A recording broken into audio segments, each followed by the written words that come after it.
अधिवेशनात धनंजय मुंडे, माणिकराव कोकाटे यांच्या राजीनाम्यासाठी विरोधक आक्रमक भूमिका घेण्याची शक्यता, तर पुणे बलात्कार आणि रक्षा खडसे यांच्या मुलीची छेड काढल्याच्या मुद्द्यावरून विरोधक सरकारला घेरणार। मवियाला विरोधी पक्षनेतेपद मिळण्याची शक्यता, विरोधी पक्षनेत्यांसाठी संख्याबळाचा नियम नाही, विधानसभा सचिवालयाकडून शिवसेना युबीटीला उत्तर।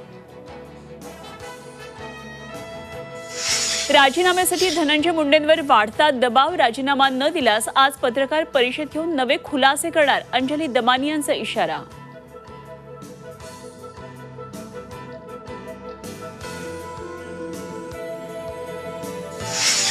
केंद्रीय राज्यमंत्री रक्षा खडसे यांच्या मुलीची छेड काढल्याप्रकरणात 7 संशयितांपैकी 4 जणांना अटक, पोलिसांची 3 पथकं आरोपींच्या शोधासाठी रवाना।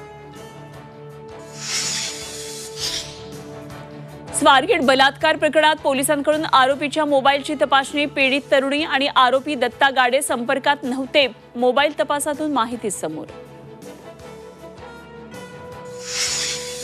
विष्णू साठेचा मोबाईल तपास यंत्रणेला अजूनही सापडेना, तर वाल्मिकच्या 3 मोबाईल फोनमधून महत्त्वाची माहिती समोर, फोनमधला डेटा आणि कॉल डिटेल्स तपासासाठी महत्त्वाचे ठरले।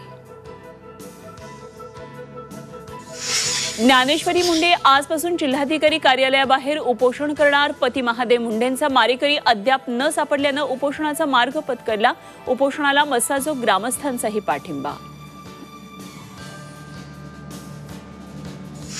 आणि देशभरातील वीज वितरण कंपन्यांमध्ये महावितरण शेवटच्या स्थानावर, अदानी इलेक्ट्रिसिटी मुंबई लिमिटेड अव्वल स्थानी, केंद्रीय ऊर्जा मंत्रालयाच्या अहवालातली माहिती।